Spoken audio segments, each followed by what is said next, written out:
Alrighty, I'm gonna go live for us, but I'm gonna keep it super chilled, super easy. Yeah. So, hello everyone. Welcome to the third open day session. This session I'm super excited about. So, Mark Simpson is going to be taking us through the forest visualization plugin. It's a proof of concept as well as a demonstration. So, we're quite excited to see what he's created, and anything to do with trees, I'm there. So over to you, Mark. Please take us through and yeah, share your knowledge. Yeah, not a problem. I'm gonna just do. I haven't used, is it Jitsi before? So I'm assuming it's the share screen bottom, toggle screen share at the bottom there. Yep, That's got the it. one. Cool. Then Just just tell me make when sure you it's can your see. full screen Yeah, so that we can see all the I windows. believe Perfect. so. I I believe so. And then just at the bottom, please hide the Yeah. sharing Okay. screen, Mobobby. Magic. There we go. Fantastic. Okay. Are you want me to just go jump straight into the demonstration, or would you like me to give a bit of a background of how I've come to make it, how I've come to arrive I at this think position? start with the background on who you are, where you're from, and how you came to make it. Yeah, okay. So I'm a woodland creation officer for the Forest of Marston Vale. I primarily deal with creating new woodlands for landholders, farmers, and anybody really who wants to plant up trees on their sites. There's currently a government run by DEFRA. It's a scheme called Trees for Climate, and essentially the money is just throwing. The government is throwing money at people to plant up trees and help rewild their lands, and that's where I come in. Like I say, I speak to landowners, I help them design their sites. But one of the biggest issues that we've had is that, and I've noticed this across the entire forestry industry so far, is that while if you're in the industry, you understand how a map works, it makes it very difficult if you're outside of the industry to visualize what you're looking at beyond maybe what you in your mind what a forest looks like, but actually applying that to your sites makes it very difficult to do. So this plugin is intentional in doing that. It's a way of bringing it forward, a way of automating the processes that I've been working through manually in the past, as well as delivering it in such a way that it removes imagination from the equation and actually gives you that visual striking representation of what your sites will look like down the line. And fast forward a few months, well, actually no, 1 month yesterday is the anniversary of this plugin when I first started developing it. Fast forward a month, I've managed to get it to a position where I'm happy to start talking about it and start developing it. You mentioned crowdfunding actually when you were speaking, I think at the start with Lutra. That's something I'm really interested in. So if you've got any links for that, please give me a shout, because I could definitely see this as becoming like an ecosystem build at some point down the line. But without further ado, I'll give you an example of what we're working with. So we usually start with just a boundary line, and then we usually have like an overlay that looks like this, and this is how we will then present that as a map to farmers. And if I just drop that down and give you an idea of what we're working with, yellow points here being the conifer trees, broadleaf avenue coming around here, etc. And then traditionally that's just what we'll present to the landowners, that's what we'll give to the government, that's what we'll show to those who are interested in what the sites will look like. But you can't really glean much information from that, and quite honestly I'm offended looking at that because it looks so terrible. But the plugin that I've developed, which I'll do a live demonstration in just a second, what it does is it takes all of those shapes that you can see there, and it will overlay points. Usually, right now, it's a random distribution, and then I've got some fancy backend code that takes those points and overlays trees, as you can see like that. And I've been working with, I don't know if anybody is a coder for QGIS, but if you know any deep coding on how to do symbology, please reach out, because I can't seem to get the shadow working on an automation level. I can only do it on a manual tweak, which isn't too bad. But the direction I'm now wanting to take this is right now we just do trees, but I want to start working with shrub layers. I want to start working with wildflower layers, water bodies, anything to literally build a landscape level tool for visualization. So once you've done that, this is pretty much where it stops. But I've today actually just started working on an extra feature of the plugin, which is to export it as a TIFF, so that it doesn't matter how you zoom in, how you zoom out, it'll be consistent. Because you didn't quite see it there, but there's a slight delay in the lag, and the bigger this is perfect. This is a perfect example. The bigger the sites, obviously, the longer it's going to take to render. So converting to a TIFF or a geo-referenced PNG will cut that out of the equation completely. And that's where we're at to now. So if you've got any questions, oh no, demonstration, of course. All right, so if I just bring back up those tree shapes. So the way it works, wherever you've selected, I've coded it in that it will pop up here. And depending on the type of file that you're bringing up, for example, if it's the conifer trees, it will limit the user to what they can actually work with. You're kind of guiding them down using the tool, because I know what it's like to install a tool that you've never used before. It can be quite confusing and intimidating at the start. And I want to make this as easy as I possibly can. So just for the points, you'll see there's the size and then the choice between the broadleaf or the conifer. When we switch across the lines, you then get a planting distance with the size, and then heading across to the shape, the polygon, you'll get a planting density per area with an optimal spacing distance. And what I'll do is we'll start with the broadleaf shelter belt, which is this squiggly line coming around the outside here. So if we stick it to what it is, 1,200 stems per hectare, add a spacing of 2.5 meters. We want to have it as a broadleaf, click create trees, and there you go, brings it up. I will need to manually tweak the shading, the shadowing again, but when you zoom in, the resolution can be quite astonishing. Right now, I'm just working with free SVGs from the internet. But I have plans down the line to take my drone out and capture my own imagery of specific species, oak, sycamore, et cetera, et cetera. I was just thinking it would be great for usability between countries. Like, of course, in Africa, we have acacias. Conifers are not a thing. So it'd be amazing if you could have, multiple species of tree as well. I was thinking, regionally, sending it to a regional area, like tropics, subtropics, where I'm at, the temperates, maybe even heading up towards the colder regions. That's why I was thinking when you mentioned crowdsourcing, it just set that light off in my head. I was like, oh, that would be a great way to do that. And then it saves me having to collect all the work. I just need to code the back end and look like a genius afterwards. So, I mean, if we'll do the same, so for the conifer trees here planted in rows, this is usually how they'll look once they've been thinned after 15, 20 years. So switch it across to conifer, it's already been selected. I'm just going to set it to uniform of 5 and click create trees. And then as you can see, brings it up.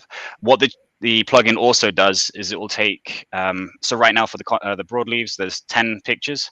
But when I run it through the algorithm, it will be given, each point is given one of those random pictures, but then it's given a random size distribution between the user's inputs between the size minimum and the size maximum, as well as a random rotation to help really give that stochastic feeling of the natural feeling that you'll get from seeing the same types of trees, but different growths, different rotations to the sun, et cetera, et cetera.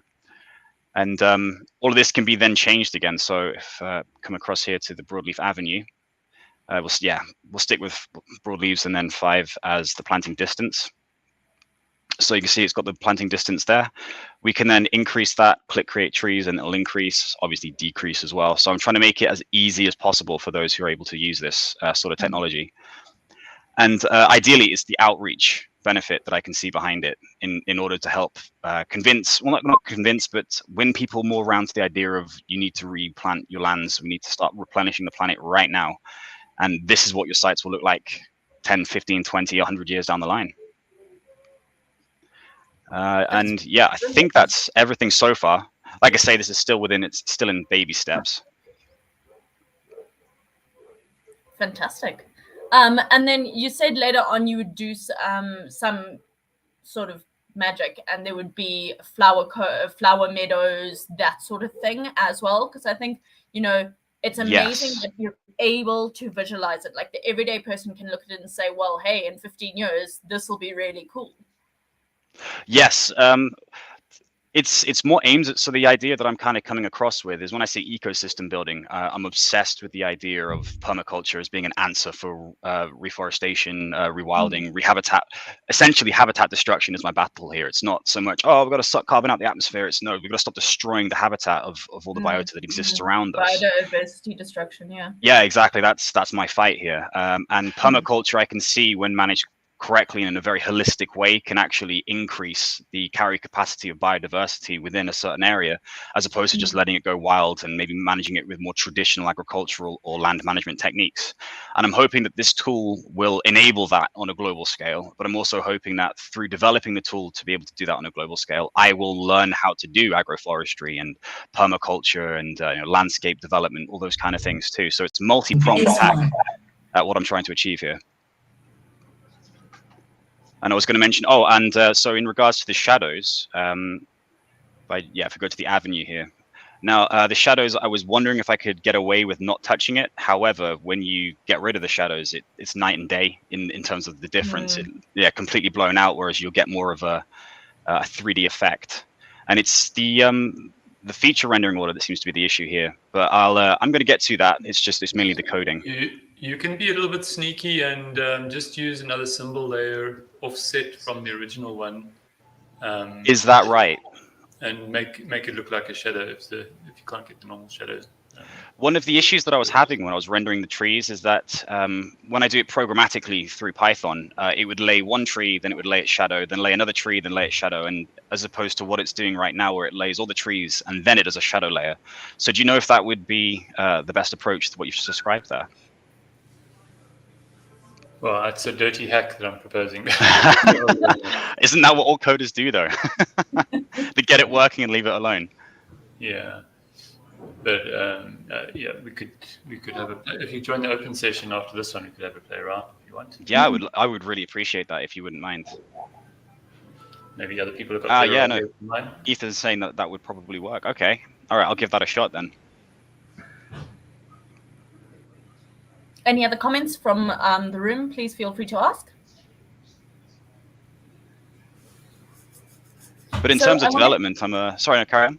No, go ahead. It's a question that can wait.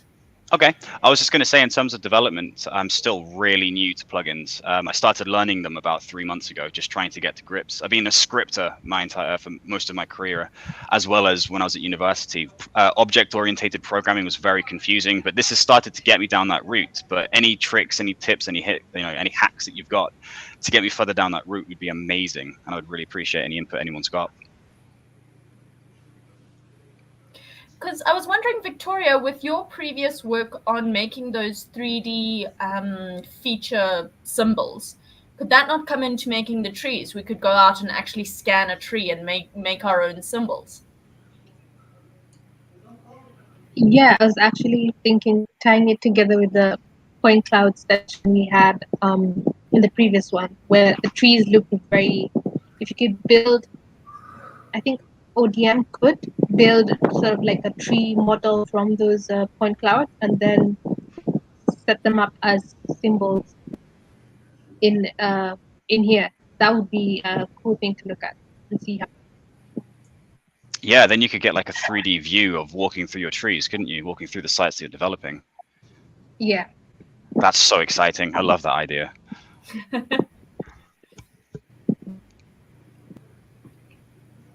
Should I stop sharing the screen now, or do you want me to keep it up? I don't mind either way. No, it's quite nice to look at. I wanted to ask, yeah. When you began at this, and this might be, when a judge in a court case says, what exactly is a lunchbox? And everyone thinks, well, everyone knows what a lunchbox is, but it's so that everyone can understand what we're actually looking at. Yep. The original image that you showed that wasn't the cool trees, you, of course, made that. That is your brainchild of what this would look like. This isn't an actual site, because I would never design a site like this. In terms of like how to actually design a site, this is way off. But as a point of reference, I figured it. Well, I liked the difference between how bad this design looks now with just the standard polygon overlay versus what it looks like when you overlay the trees. And it's actually, this tool has been live tested with what I'm doing right now with the Forest of Marston Vale, and it's informed quite a lot of my design decisions, just because you're actually able to see that trees do not just stick to the lines that we've got on the ground here. If I bring up the model again, you'll see that they tend to deviate and go way out, or in some cases will actually dip in. So yeah, it's a good way to go across. So you wanted me to explain why we would do something like this? Why we would design it as it is? Okay. No, I just wanted to know, like, did you basically went in and digitized those polygons and points? Oh yeah. Well, it's really quick. So you could do it all over on scratches as well, like standard scratch files, just to really whip up and show the ease of how quick it is. And then I wanted to ask, this might be sort of, I don't know, blue sky thinking, but of course trees specifically grow in like different kind of habitats. So currently you have like this area is broadleaf tree, and you have random points within it. But I mean, say you have that area, but some is kind of more like a rocky or a different soil type. Could you, again, could you bring that in, and then it would have like the right type of tree on the right type of land, and not just a random sort of assortment? That's a really good question. I suppose blue sky, theoretically, yes, you absolutely could. You wouldn't want to use this tool to replace going out into the ground and actually seeing where would be good to plant, though. Like ground proofing is always king, and I've said that from the start. You always want to go out on site and take a look around. But it could definitely help you inform your decision as to what species you want to plant and where on the land it would be best suited. Because we have soil data sets here. We have access to the UK government has a tool called the ESC4, which is like an ecological planning tool to help you kind of figure out what classification of vegetation you're working with on your site, but it also allows you to choose the types of trees that will be associated with it. So you could interface it. I say easily. I don't actually know if they've even got available API, but yes, in theory, you could interact and interface with their own databases and systems to be able to help inform more design decisions, and then get the overall what the site's going to look like after 10, 15, 20, 100 years. But I like your way of thinking. I'm going to write that one down. All right. I see in the comments, Ethan says that he thinks it would be cool if there was a checkbox list of trees/vegetation that you could select for choosing species. And I 100% agree. Yeah, I completely agree with you. Completely agree with you. I'll write that down as well. Yeah, any and all feedback is absolutely welcome. Like I say, this is still very much in its infancy. It's in closed development at the time, like obviously for now, because I don't want too many cooks coming in and just absolutely blowing my mind with suggestions. But I'm figuring once I'm at a position where I'm happy, I think mainly when the shadowing has been fixed, releasing it more for a public, like beta testing essentially, or maybe Git forking, which I have no idea how that works. So if anybody can give me feedback on that, that'd be great too. But I can see that there's a lot of potential for collaboration with other ecologists in both in the industry for forestry, but also doing restoration works, landscape scale projects, even urban forestry. I think could benefit from something like this. It could be also quite useful because obviously these are ecosystem islands / like that kind of vibe. It would be interesting to see sort of where the closest one is and how they could interact with each other. I remember way back when at Varsity we did a project on island diversity and how the birds go between each one. So I mean, if we're going full on into ecology, that would be pretty cool, because it's great to be able to visualize each island and then show the person, okay, yours is going to be planted here, you're likely going to get bird species from this cool forestry area or whatever. Almost like expanding on because you're absolutely correct. We live in a fractured forest landscape, and it's in some cases there will be patches of forest that will be isolated from others, and creating those habitat corridors is incredibly important. And yes, this would be a great tool to be able to show landowners and farmers or anybody interested in planting up the lands ways that they can actually implement it to design and integrate these highways between these otherwise oases of biodiversity.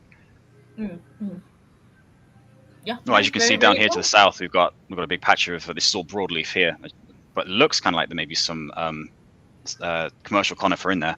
However, it's branching along here would be fantastic. This here is an area actually that's growing out already, and it's coming down here. So if you could link this entire section together, it'd be unbelievable. And hopefully something like my tool will be able to assist in developing and delivering that type of scheme. Reforesting and rewilding, really. Exciting stuff. Absolutely. Well, we do have quite a bit of time left. I did put in an I wasn't sure how long it was going to be. No, totally chilled. But then I thought maybe we can dig into the woods of Tim's suggestion a little bit. Tim, are you cool with that? I'm always cool with digging into the woods. No pun intended. There may be people in the room better than myself who can help figure something out for him. Or general features or suggestions, those are also welcome as well. Alrighty, so what we were talking about was then the shadows and how, so what is your main issue with the shadow and how would you like it to look? So if I bring over the code here, this section just here, when you have, I think this is how it seems to be. This is how it works, but the docs are almost non-existent when it comes to working with this. So I'm kind of just stumbling in the dark and grabbing onto things that I think are what I'm looking for here. But when it comes to working with the draw stack, which I think is how it layers, drop the source and then do the drop shadow. And I've got it here labeled as 0 and 1 for the layers, the ordering of which is supposed to be rendered. However, the way that it's rendered here, it will actually be rendered in the reverse order. So the source becomes layer 1 and the drop shadow becomes layer 0. And then you end up just having the shadow over the top of it's over the top of the tree image. And when you try and, because I did do this testing where I had the source layer, then a drop shadow, then I put another source layer below here onto level 3 to try and maybe think I could overwrite that shadow. It did work, but then it crashed QGIS. So I'm not sure if it's the way I'm coding it or if it's a bug within the software that hasn't been encountered in the past.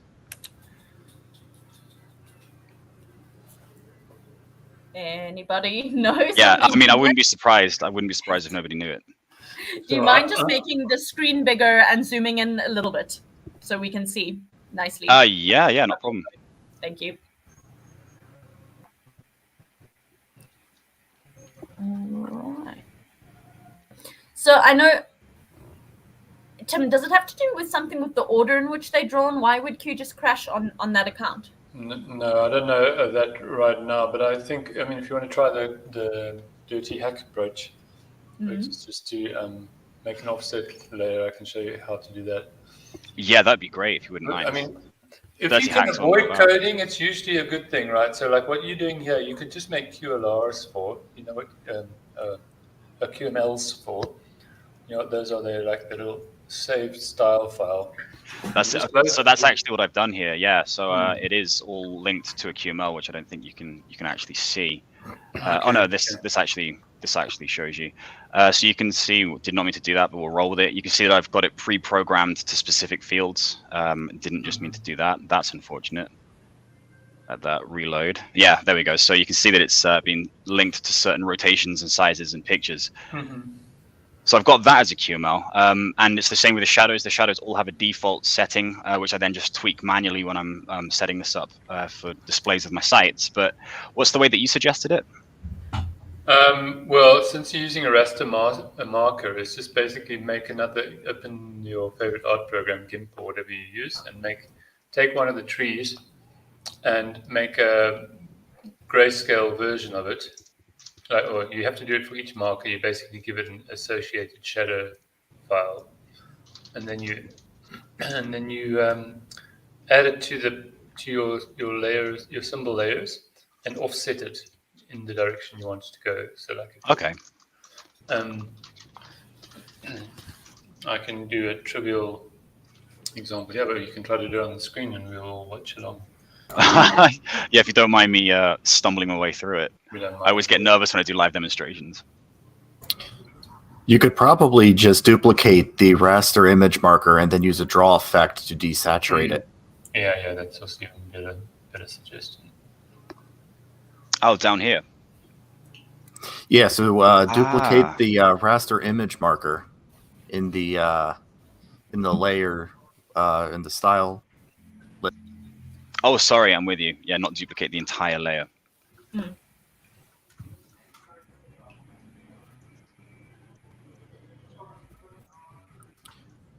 Yeah, duplicate that and go to the bottom. Yeah, to that bottom layer, and then on the bottom, check the draw effects.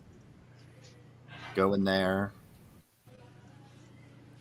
and let's see. I think there was an effect somewhere for colorize or something like that. Yeah, I always get lost where that one is myself. I think it might be down here. Oh no, it's under effect type. That's right. Yeah, there's colorize.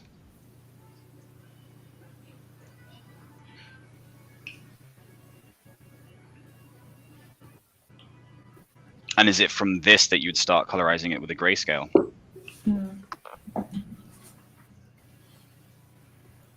Which layer are you on? The bottom layer just there under draw effects at the bottom. Okay, yeah. Okay. Yep. Yeah, so that bottom one, actually you would remove the drop shadow layer. Yeah, and then do the colorize. And you could probably uncheck the source if you just want the colorized version for this. And then I see what you're doing. Okay. And then drop the saturation all the way down.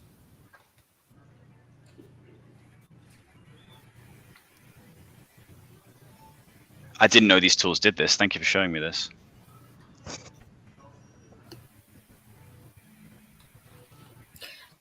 If you check also check quite on nice the because it colorize gives and make the more- color darker, like or whatever color you want your shadow to be. It's quite nice because it also gives a slightly dappled effect, like how trees make dappled shade. Yeah, that mosaic More of than a light really through. dark shadow. Doesn't seem to be changing. I don't know if You that's need to- because you it's a need to raster op- image. You need to put an offset on the second marker symbol. You just go back out to the top. Yeah. And just at the offset. I'm struggling to see the offset. You just need to scroll up and down in that little pane a bit. Yeah, okay. Got you. Oh, right. Wow, okay. Wow, that's wild. I know I know why it's doing that. It's because it's got a random rotation applied to it, so it's just throwing it in the direction that it's set at. So then you must put the same random rotation on the shadow layer. Have you seeded your random number? Yes, but I think it's been seeded to time, if I remember correctly. So, yeah, whatever the epoch was when I pressed generate. I think programmatically we would be able to do this.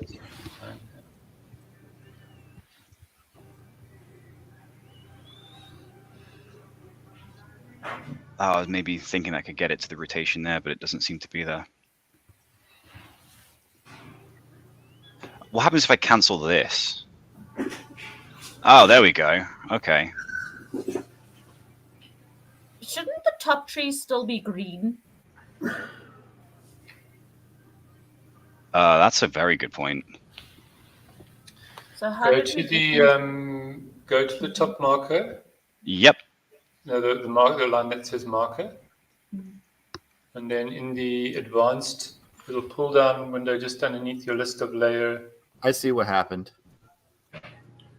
Just go to the advanced pull down next to I'm not seeing. No, I'm seeing it. I'm seeing it. Yep. Symbol levels. That one there, symbol levels. Yeah. Ethan, you said you saw what happened. No, I think that the draw effect that we did applied to the whole symbol as a whole and not just a single layer. Yeah, I think that's to do with the back end coding. This is literally. I was stuck on this for like 2 or 3 days, just really getting frustrated with it because I don't like to be told no, and the program was telling me no. Go back to the actual symbols. So that okay, yeah. So that if you scroll down on the window, you'll see that there's that where your mouse is now. You're in the layer rendering. Yep. So that applies to the whole symbol. That's what we applied the grayscale to instead of that actual level. So you want to uncheck the draw effects. Okay, now go to the second symbol. And above that layer rendering tab, you'll see draw effects. To the right, there we go. Now okay, the yes. grayscale in there. So change the source to colorize. Oh, there it is. There it is. Thank you so much. Drag saturation down all the way. I was playing with this as a direction earlier at some point last week, but it wasn't working, and I kind of just gave up. I was like, I'll worry about the shadows another time. This has distracted me too long now. So now you can go into the that advanced tab again in the layer levels and correct this. Just trying to go back up to where it says marker. That's great. There we go. Okay, and then advanced. Advanced symbol levels. Turn that on. And voila. Yeah, there you go. Thank you so much. I'm just going to save this before I get any further. And then would I be able to apply a black color over the top of that? Yeah, I'm also thinking that that sort of white haze is an ideal for a shadow.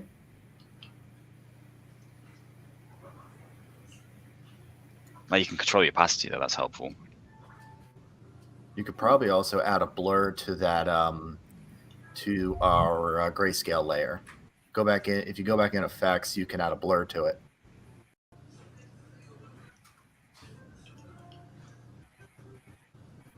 keep Oh the yeah, colorize. so you can. Yeah, those. Keep the colorize and add one either over top or underneath.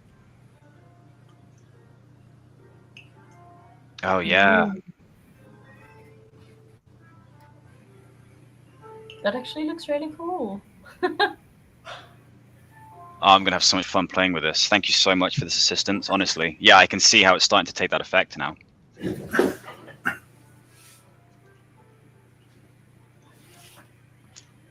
And this is the hacky way, you say, like, don't try and roll this out as like a final product. Well, I'm saying hacky compared to coding a bit, actually maybe less hacky than writing thousands of lines of code to just do what you can point and click. Yeah, right, and just turn it to. Well, I had to go through the method that I was. So I originally did this with the processing modeler, although I wanted much deeper control over what I was working with, because the processing modeler was quite limited in the types of features that I was trying to develop. Like, for example, developing the shadowing and the angles that you can set it at. And I used the QML for that as well. So I just brought that across. But then now this is going to be the next default QML as I walk through. Because you're right, I could spend hours trying to figure out how to code it all into thousands of lines, or I could just use a native tool that already exists, which is fine. You know, it works great.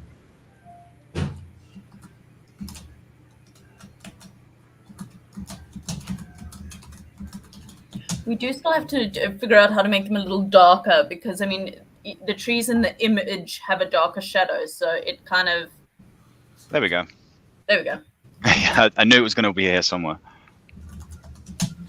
Ah, here we go. That's pretty cool.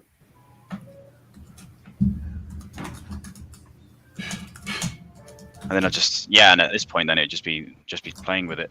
Now, would I be able to? If you want to go next level, I did the similar thing before, but then also there's I can't remember what it's called, but you can do like a distortion effect on the symbol.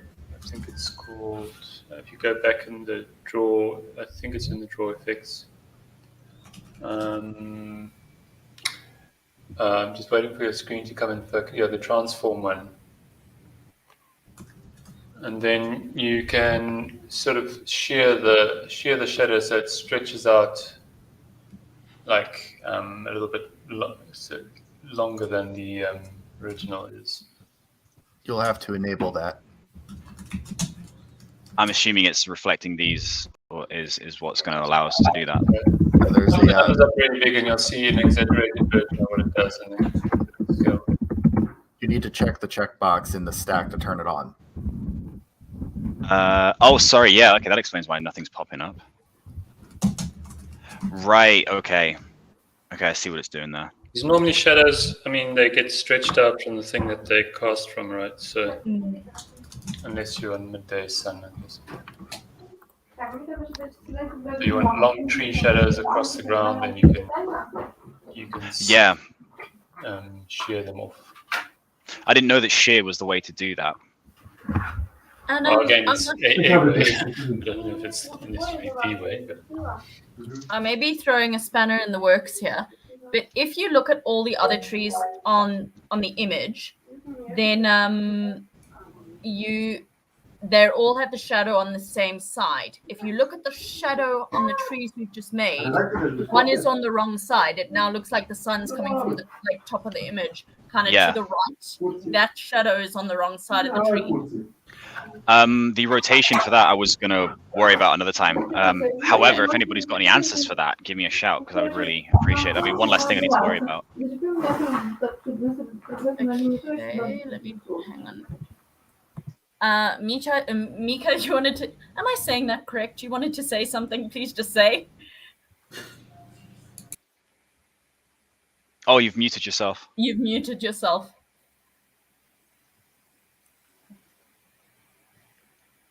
Hang on. You're definitely still muted. I wanted to mention. There we go. There we go. Yes. The trick that Tim brought up together with Ethan about using a duplicate symbology to show the shadows. I would guess that you're going to eventually want to show a 3D view of the trees. That would, again, improve dramatically what you're showing. Yes, that's the end goal essentially. Right. I've been looking into Blender and GIS because I know that you can import GIS data into Blender, but I'm looking at how long it's going to take me to understand and even become competent at that. And I'm like, right, I'll worry about that another time. Today, Tim will tell you, today it's all built in. I mean, you just make a 3D vector of the trees and enable the 3D renderer and off you go. However, So, what I would like wow. to point out, what I want to Didn't realize point that out easy. is if you use the symbology of the trees to render the shadows, then as soon as you start rotating the view, then the shadows will become 3D, which is not what you'd want. Oh, right, So really? Okay. So your original idea of actually creating the shadows programmatically probably is, in the long run, might be better. Well, not rotating like that, but rotating in 3D. No, actually Oh, sorry. Yes, I'm with doing you. the whole thing on an angle. But if you've got the 3D view, you can enable shadows in the 3D viewer in QGIS, and then you don't need to manually deal with the Oh, there shadows you go. yourself. And if you go and watch Vicky's presentation from, I don't know which, Vicky, maybe you can look it up quickly. She showed I'll send how you the link. to create a model of an object, and then you can set that model for, like, all the trees could have the same model, or you can have some random selection of like slightly different models. What's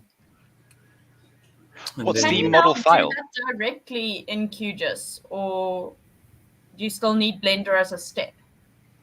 We use Blender, Vicky and I use Blender just to make the models, but you can also just download the model from somewhere. There's like libraries of tree models that you can find. Usually you'll get these so-called low polygon models, which Yeah. they are more symbolic trees than trying to be photorealistic trees, just because they'll render quickly. Or you get yourself a NVIDIA 6080 or whatever it is, 3080 video card, and then you can render it in its full glory. Thank you, Victoria. The thing that I came across when I was trying to import models of exactly the same logic actually that you were saying there, because it's easier to render when you've got low poly. Plus, I love the look of low poly. I just love that look. When I've tried to import it into the 3D view, it didn't render correctly. But I think that might have been something that I was doing wrong. These are very small tests that I've been doing as I've been, learning QGIS and figuring out ways to display my sites. So I may have done something wrong there. The video that Vicky dropped, is it like a sort of like a guide on how to do that?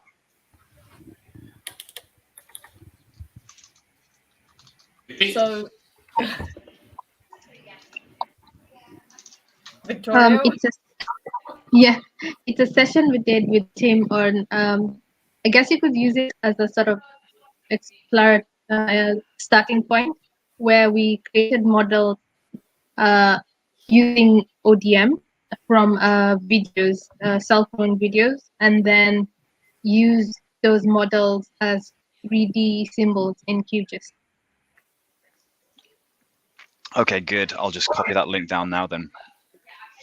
Because it's not just this plugin. This plugin is just one thing that I'm playing with, but I love the idea of finding a way to visualize your sites in the 3D scape as well, which is why I've been looking into Blender, because Blender has this tool, which I don't actually think I need anymore, geometry generator, where you can create trees or multiples of the trees and replicate it across a landscape, and then you can start to edit the way that they look based on proximity to certain objects. However, if I can just import my point shapefile data from QGIS directly into Blender, that's another way that I could render it. But if I can do it directly in QGIS, then that's going to remove the need to do that.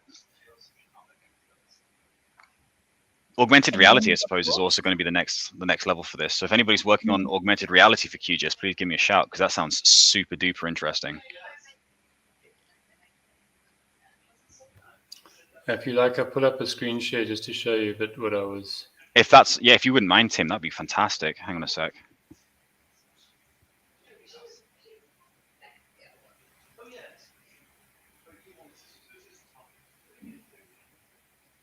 Okay, yeah, I can see your screen now. So I've got right. I've got just a tree, and I've made a shadow, and it's kind of a long shadow. I think that's cool. Yeah, it's end of the day shadow. I think we've got to go the other way. Okay, then you got to do some flipping and. Yeah, it's saying reflect vertical. So yeah, that probably. There you go. And Oh, then wow. you play around with it enough, you'll get it looking pretty decent.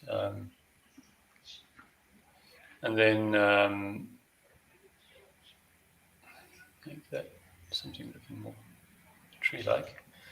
Whatever you, I seem to have an extra shadow. Okay, Tim. So Yeah. this is amazing. However, can I programmatically access this with with Python? Because if I can access it with Python, I can get the plugin to link directly to it and then just feed from whatever input's coming from the user within the plugin. For the sun direction or sun. Yeah, angle. sun direction, shutter length, etc. Yeah, that kind of stuff. Yeah, I mean, basically, yes, you can program everything pretty much in Python, but you might need to go and ask somebody to help you if you're getting stuck and you've wandered into a bit of the API, which is not so well documented. Tim, there's actually one issue with your version, with it being on one layer. If you move one of the trees very close to another one, the shadow will actually be over top of another, because you can't use symbol levels within the same level. I'm really glad that this is like a real big problem in general, how to cast shadows, and it's not just me. I thought it was just my skill with coding so far. But this sounds like it's a real task in general. And I think everyone has their sort of own way of doing it and solving the problem, etc. Yeah, exactly that. There's no right or wrong way to code, really. Everybody's got their own style. But also, Tim, you mentioned that if the tree was 3D, you could just use the shadowing that comes with QGIS. Yeah, so if you as Misha was saying, if you have this as a 3D geometry, like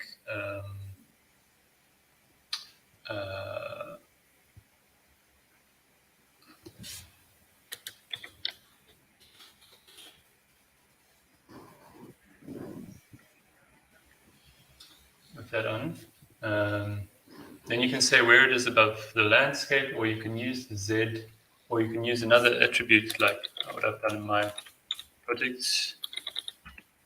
You have one for height.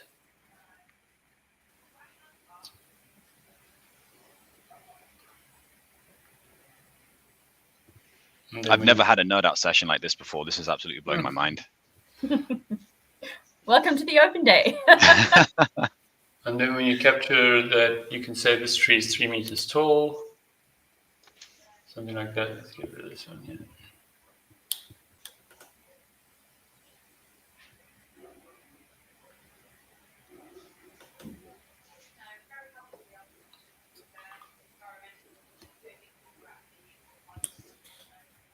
And then thanks to the nice built-in dem stuff that's in, okay, I'm just going to risk that we don't get a crash. I'm not using a version of QGIS build that's got 3D enabled. Hang on a minute. I'll just save this and come back in a minute. So is everybody else using a form of Linux? Because I'm using Windows and I'm feeling like I'm on the wrong platform. Yeah, I hope you're feeling isolated. Yeah, the minority. Yeah, I'm on Linux. I love Ubuntu. I just never use it because everybody's on Windows. I have you don't need to be if you're a QGIS nerd and you've got everything you want on Linux.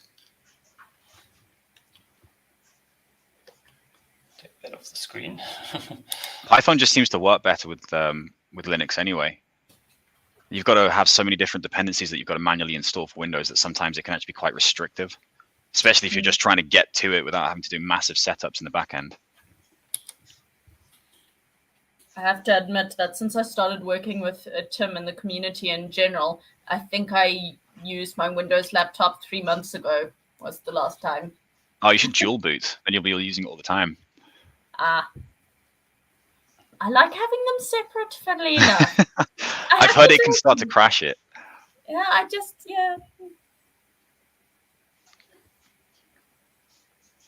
I've only been using QGIS for about 1.5 years, but I'm absolutely addictive. I'm never going back to Esri ever again, if I can help it. I think it depends on what you're used to and whether you're into, the proprietary buy-in type of thing versus the open source, more freedom kind of thing.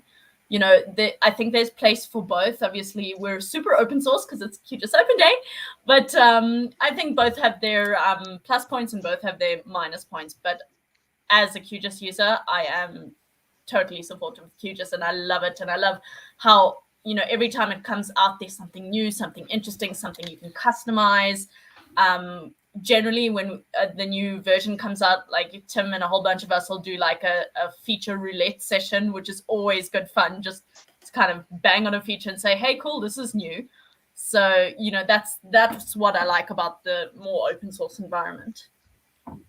When I made the jump from Esri, it was difficult because it's a new platform, and it always is hard to learn a new platform. It's just a learning curve, isn't it? But once I started actually understanding what I was doing and I started developing my own workflows, I actually found it a lot better to work with in terms of forestry than ArcMap. But you're right, there's obviously a place for both of them in the world, and it's what flavor do you want your GIS system? It's not necessarily one is better than the other. But being able to code my own functionality, that's a massive plus. Absolutely.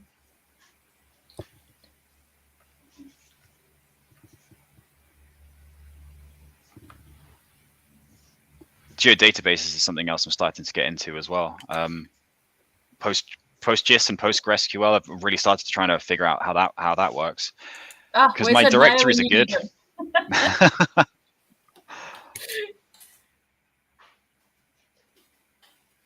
He's our local expert on, well, at least in our company, on Postgres and SQL and all those awesome things. I briefly worked with it in the past, and I know once I've got more time working with it in the future, I'll become a lot more competent at it. But it's like the idea of hosting web apps and things like that. You know, like using Leaflet. I've seen some of the tutorials available online, and it looks like the power behind it is it's unreal in terms of like delivering communications to everybody who needs to know about the certain sites that are going in.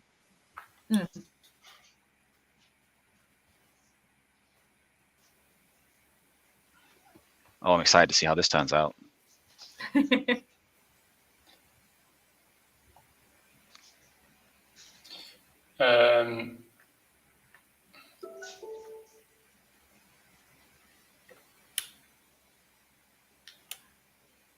So we need to swap the symbology here for. Let's see if I've got any tree models knocking around here.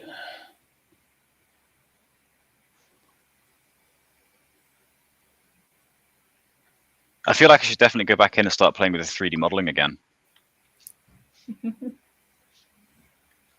I'll send you a couple of the videos that we have and a couple of the others. I know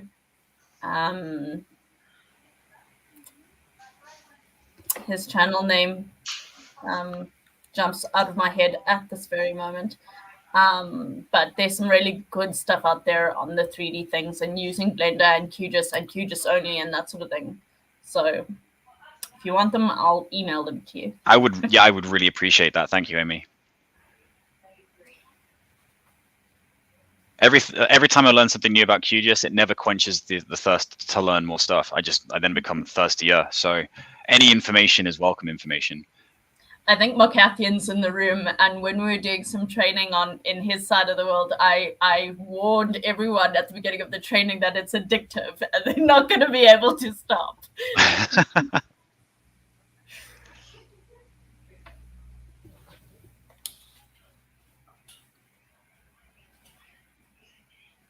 I would love to know what processors you guys have got, or graphics cards, because your 3D maps load way close. Low-end NVIDIA card you get is like a 1040 or something like that.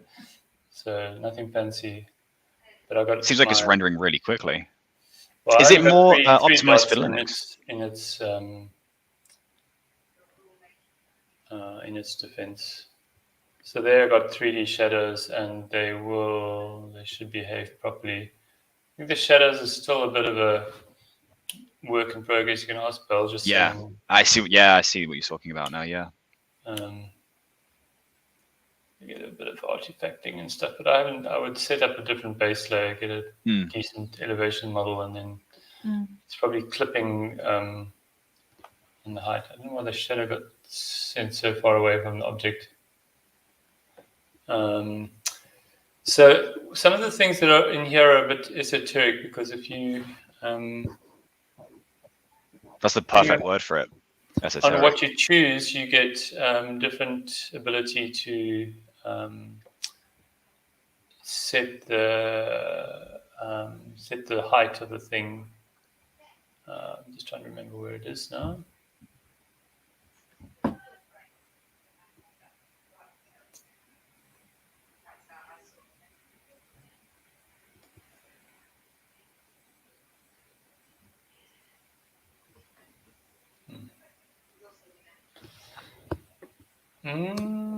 Who's the 3D gurus in the room? Where do we get? It's actually quite nice to know that shadows is a problem that seems to be across the board, and it's not just me. Yeah, but by the way, you can export the scene. Not that one.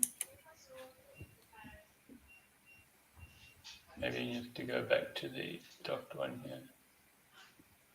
Alrighty, we have around 7 minutes left until the open session. Of course, we can all just jump then into the open session and continue. Penny may also pop into the open session. I just wanted to let you know we're running low on time in this one. Thank you for the opportunity to display what I've been working on. No, it's awesome. And you know what? If you have any other questions, definitely jump into the Telegram group. There's generally someone there. And yeah, I'm on it. I follow it now. I was invited And across, and it's changed the game. And then whoever's in this room, I know Ethan and maybe Misha, etc., they have quite a bit of expertise on these sorts of things, and just the general workflows of QGIS and how the shadowing works and how things render on top of each other and rendering order, etc. So if they want to contact you or you want to contact them, I suppose you can always get in contact. Can I put your email in the chat? Yeah, please feel free. Okay, cool. I'm still a fledgling at coding. Button here, you can export it to a 3D scene, which you can then open in any 3D viewer, including Blender. And if you've got it in Blender, then you can go and do your procedural tree generation and other kind of toys. Oh, that'd be amazing. Because one of the things that we also do is use drones to map some sites. That hasn't been done here, but my previous jobs, which is the same woodland creation, we would fly it with a drone at 120 meters just to get a real rough idea of the landscape. And I'd begun starting to import that into Blender in order to overlay the tree models. And that's about as far as I got, actually, with the geometry tool as I was talking about earlier. But to know that you can set it up in QGIS and then you can just drop it into Blender as well, that saves a lot of the setting up.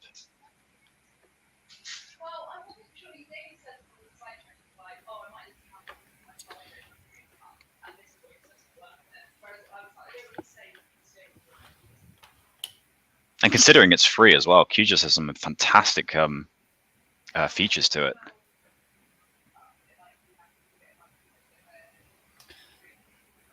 I think that's also what's so great about generally the open source world is it's accessible to everybody because of that freeness. I do appreciate that. Yeah, it's the ability for anybody to be able to pick it up is, I think, it's a massive. Well, it's no longer, you don't have paywalls like you do with Esri, where you want access to a really professional software that's highly accurate, but you can't because you just don't have the thousands to pay for the licensing. And then QGIS comes along and allows you to do that. And if you don't stick with QGIS, at least it introduces you to the way that the geospatial world operates. I think it's also nice because, I mean, when there's a specific problem you have to solve, etc., you can say, okay, well, we want to do this, and maybe I can solve it. I can, for example, like you make a plugin code or something, and it adds to like the greater knowledge. It's sort of, useful. The plugin that I've built so far is primarily built off the back of Stack Exchange, just going through all the old questions that have been asked and then just cannibalizing code and pulling it together. I'm laughing at Ethan's comment in the chat. I will not read that out, but yes.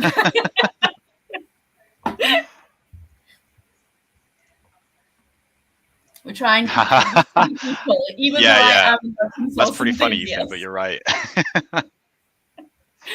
Oh, brilliant. Alrighty, so I'm going to then bring us to a close in, say, a minute or so.